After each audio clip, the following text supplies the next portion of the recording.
guys, it's Anna from Glimmer Studio, and I'm really excited to share today's project. I think it's going to be a perfect Mother's Day gift for your grandma or your mom, so let's get started.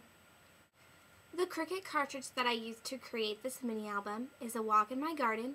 I think this is a really great cartridge for the upcoming spring season, and also for any Mother's Day gifts or spring gifts that you're giving. The cut that is the actual shape is the sunflower cut. It's such a pretty flower, I think. So let me first talk about the bucket we have.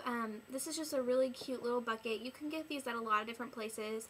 I'm not sure I picked this one up at, but it has really cute handles on it. But I do have these from Hobby Lobby, and this is only $2, so you can pick them up pretty inexpensive. And then I have it just sitting in some floral filler, and this is actually called Crystal Dazzlers. I picked these up at Hobby Lobby too. And this is what the packaging looks like. And it says on the package that they're $4.99, but I'm pretty sure that I didn't pay $5 for them. And if you guys are familiar with Hobby Lobby, everything's on sale all the time. So I think this is just a really cute way to display the album and always have it sitting out, which it'll be really great for my grandma to always have it out. So I used the sunflower dye, and I used it on shadow, the shadow feature, and I cut it out at 9.5. And the material I cut each page out of is actually just some old soda can box. You can use any old cardboard that you have. And I cut these out at 9.5. I set my Cricut on pressure was max, speed was a medium, because when you're cutting something out a little bit thicker you want it to go slow. And that's also for small detailed cuts as well. And also I had the blade set on 6. And you want to be using a new mat because it helps it stick down and it doesn't come up and you ruin your cut, like a lot of people know how that goes. But if you don't have a new mat, you can put your zig pin on it, and I've been using this Stencil Magic. It's just a repositionable stencil adhesive, and it works really great. What's great about it is it doesn't ruin your mat because it kind of like goes away after a while, so that's really good, and it holds the cardboard down really well. So I cut 6 of those, and then I cut my designer paper, which is Nana's Kitchen from Die Cuts with a View. I cut 6 of them with the right side up and 6 with the right side down. And the reason that is because this is not a symmetrical design, so you need a front and a back piece. I really like using this technique because you can just adhere the paper together, and the longest part is cutting it out, so you don't have to sit there and, like the chipboard albums that you buy at Michael's, you have to like trace them and cut them out. This is so easy because they match up, and I just find it really simple to do. The adhesive that I used to adhere this all together is just this Martha Stewart gel adhesive. I really like it. It has a sponge tip applicator, so it's really nice to use, and I like using a wet adhesive because when you place it on there you can kind of like move it around until you get all the points lined up. Okay, so let me talk about the cover.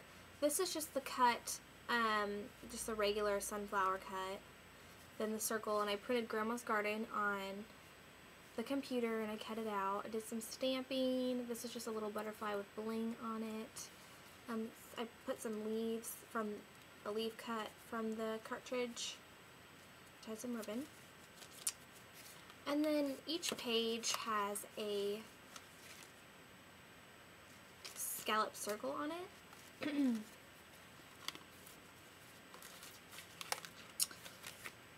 And I cut that out with my Sweet Treats cartridge, but you could use any scallop circle. And if you don't have a scallop circle, you could even just use the sunflower cut, and then that would be really cute. And I don't know if you guys can see, but I blunted that leaf and I cut that one down a lot. That one right there.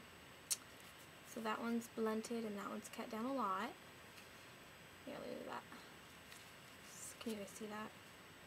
And that's just to help it turn better, because before I did that, it didn't really turn very well. But I fixed that. And when you punch your holes and put your eyelets in, you want to do it in between two petals. I'm not sure how it would work if you did it on an actual petal festival. I love this paper. It's so pretty. And then I'm going to have a picture of each of the grandkids, and I'm going to have it in black and white, and I'm going to cut it in a circle so it'll look like the middle of the flower. Won't that be cute? Let me just show you guys some of the embellishments that I'm going to be using. This is from my grandmother, so it is going to be kind of simple, but I made some cuts from this cartridge, and they're so cute. I made some ladybugs, and I put glitter on it, and the glitter I used was the Martha Stewart Crystal Fine. Love that stuff. This is probably my favorite. He is so darling. Isn't he cute? Can you see? A little snail. I used all the papers. It's either the basil paper that I used or the designer paper. And then I have some other flowers.